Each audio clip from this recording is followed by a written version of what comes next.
Hello there, I'm Dixie Sampier, and I'm going to show you how to prepare a canvas for watercolor.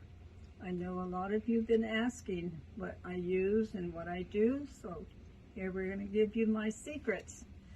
First of all, I buy these little miniature canvases, and you can't just put watercolor on there because it'll just flood right into the fabric. So I use a primer to start out with. This is called Clear Gesso. Clear Gesso is transparent. Regular gesso is like a white paint. But anyway, this one is by Liquitex. I'm sure that there are other brands, but this is the one that I use. And what I do is have a proper brush that I paint this on with.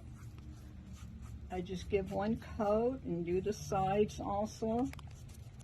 I let this dry overnight, make sure it's very dry.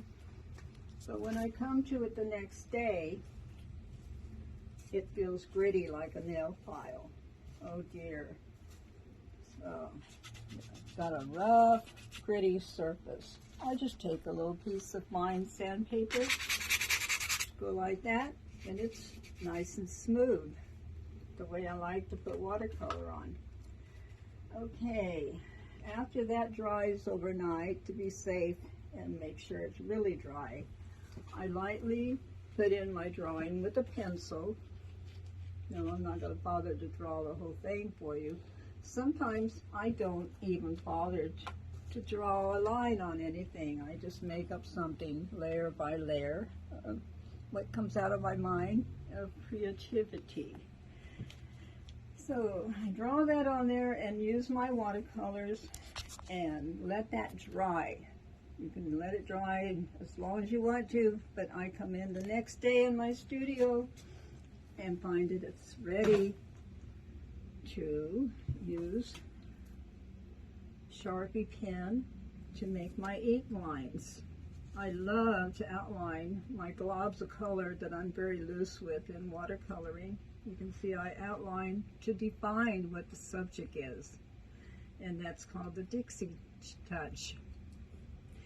Some people can't do that.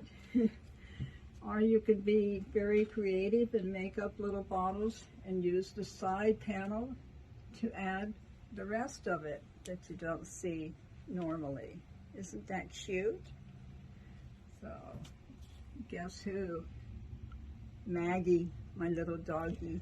And you can use acrylic paint and design something like this. So there's all kinds of ways to make these little watercolors. But if you get it wet, it's going to flood off of there.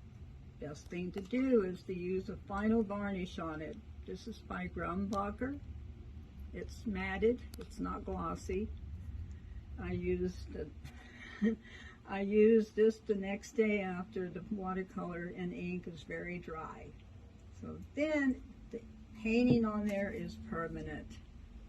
Now you'll also find these little panels of the miniatures instead of a stretched canvas. What I do is paint on them and I add a magnet on the back.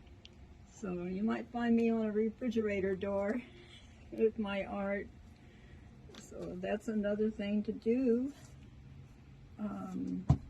To put this gloss away, the primer, I do this so that my lid never gets stuck. It's you can pull the cellophane off of there easy. And to be ready for next time, I keep my sandpaper here around the bottle because I don't want to go looking for another piece of sandpaper. Put that way there, and my brush goes in there too, just like that. And by the way, when you water clean your brush in some warm water, don't let your brush be in a jar because all the water is going down inside this metal part. When it needs to dry, it needs to be flat. Oh yes, I take good care of my brushes. I think I have 200 of them. I don't have a lot of shoes, but I'm into shopping for brushes. Anyway, that's the secret of what I use for my miniature paintings.